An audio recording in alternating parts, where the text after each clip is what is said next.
ఇది one of the beautiful mashru silk అండి. చాలా సాఫ్ట్గా ఉంటుంది. The best fabric in mashru silk అండి. చాలా బాగుంటుంది. It's very nice designer sari like this.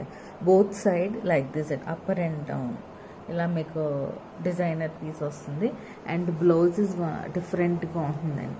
ఇది బేసిక్గా హ్యాండ్స్ కంటే ఇది this is the hands part. Mirror work ఇలా హ్యాండ్స్ పార్ట్ వస్తుంది. మీకు బ్యాక్ సైడ్ పోర్షన్ ఇదండి. ఇది బ్యాక్ సైడ్ టూ డిఫరెంట్ లుక్తో వచ్చి చాలా it's very nice good collection. One of the designer sari అండి. ఇన్ కేస్ ఇది మిర్రర్ వర్క్ బ్యాక్ సైడ్ ఈ డీప్ నెక్ ఇలా వద్దనుకుంటే అప్పుడు ఈ స్పేస్ని మనం కట్ చేసండి చక్కగాను ఈ స్పేస్లో ఏదైనా మిర్రర్ వర్క్ కానీ లేదంటే నెట్ అటాచ్ చేస్తూ డిజైనర్ పీస్ కింద డిఫరెంట్ లుక్ వస్తుందండి మీకు. చాలా ఇట్స్ వెరీ గుడ్.